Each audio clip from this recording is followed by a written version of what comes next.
Well, as we've been talking about, today we're launching our special week-long series called Blocked and Banned, Social Media's Censorship of the Right. All right, well, for years, social media companies run by elite liberals have done everything that they could to try and silence conservative voices.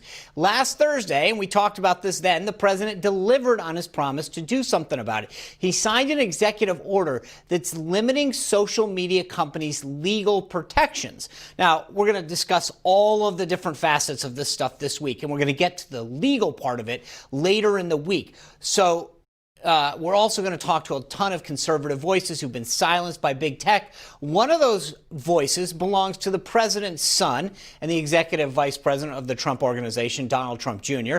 I spoke to him a few days ago and I asked him if social media platforms had an agenda. Here's what he had to say.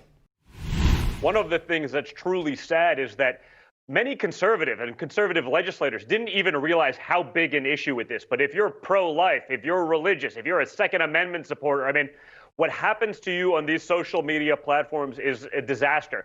I've been a big and vocal, antagonist of what they've done to try to censor Americans and their freedoms of speech, under the guise of, oh, well, it's our platform, we can do what we want. But they get all these protections from the U.S. government that save them from liability and all, et cetera, that you don't have that, quote, free market aspect that so many of the Republicans have refused to push on. So it has become an issue. It's real. I've seen it happen to myself when I've had, say, the guts to attack some things in the media that are rather ridiculous, but no one else is going to point out. I'll do it.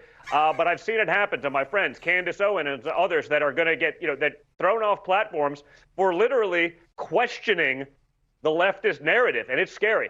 So you talk about that. Are there specific examples of the different platforms and types of things that you have found have happened to you?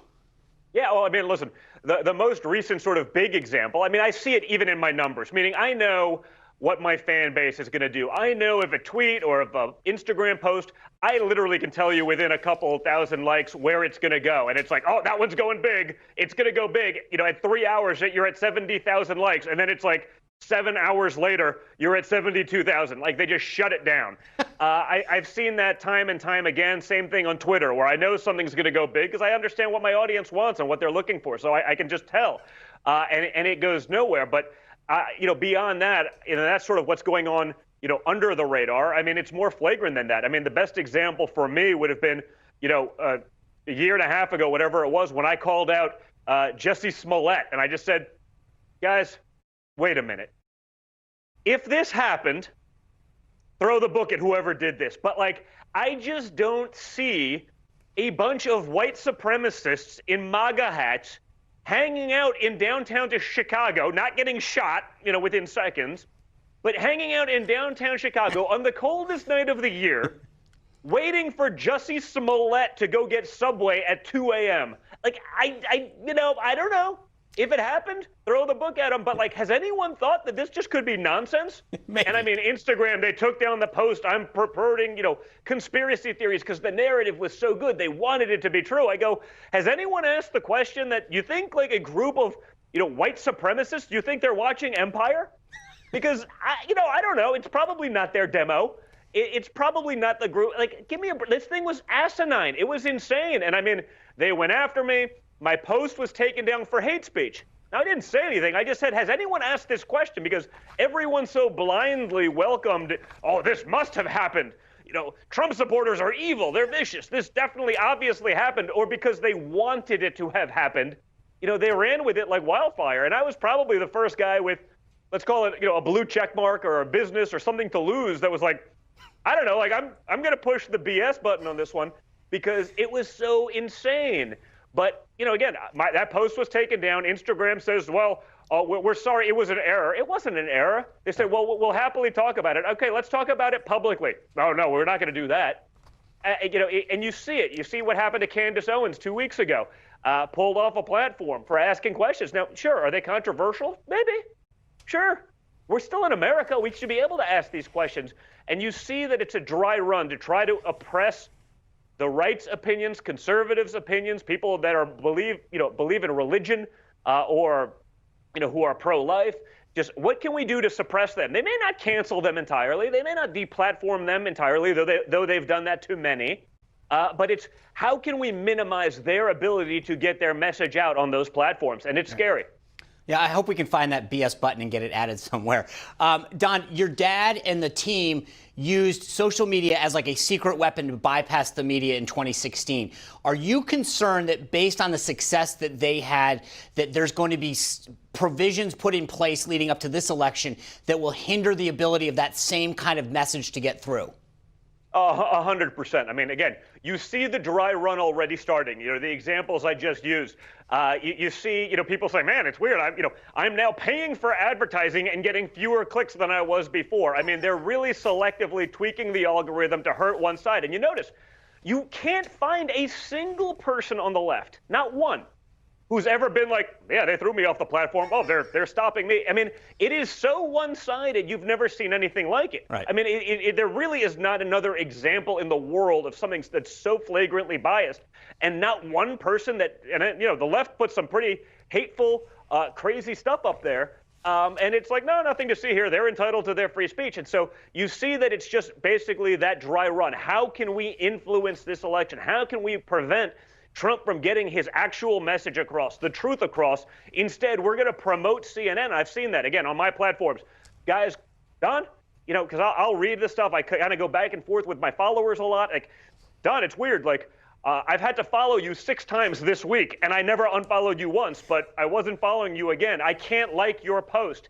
I tried liking a post that was your father, meaning the president, and his grandchildren, just to like it. And you see it. They're sending me screenshots and videos, and they're taking the time to do that. So if I'm getting thousands of those, imagine how many people it's happening to that either are oblivious, they don't know that it's going on, or they're not going to take the time to literally take videos, screenshots of them trying to like my post or my father's post and not being able to get it up there.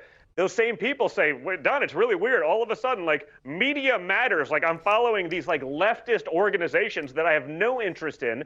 Nothing in the algorithm would tell you that you should be following these people. And yet, all of a sudden, I magically follow them, but I never actually hit the follow button. I can do it every week. I can go into the people to follow on Twitter. I mean, it's literally like every leftist in America. And I'm like, I don't think they got this right. But it's them pushing what they want to Americans to see, not what's actually happening. Joining us now is Newsmax's White House correspondent, Emerald Robinson, who says she's experienced some suspicious activity with her social media accounts. Emerald, thanks for joining us.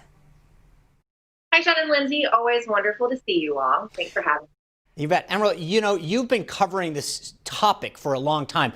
What has your own experience been in terms of potential backlash and censorship? Yeah, Sean. Well, actually, I got interested in covering the topic because I was experiencing it. In fact, one night last year, I literally lost almost 12,000 followers in one night. So I passed the 50,000 mark threshold twice. Not only that is, I've noticed with my video content specifically that when I have a video that goes online, it'll jump, let's say to 1,000 views, and all of a sudden it'll drop down to like 700, and it does all these fluctuations that it shouldn't be doing if it's just counting. But then I also have my Twitter followers who alert me from time to time to say, "Hey, I think you're being shadow banned. You're not showing up in my newsfeed anymore." Or say, for instance, my pinned tweet. I've had the same pinned tweet since January. A lot of people, 23,000 have retweeted it, including President Trump.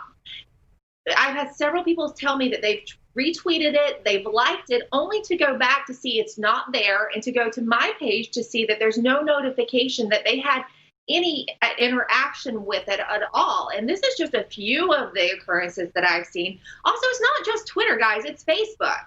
I got Facebook fact-checked based on a tweet of mine that the president had retweeted regarding hydroxychloroquine. There was no problem with the Facebook post until the moment that the president retweeted it.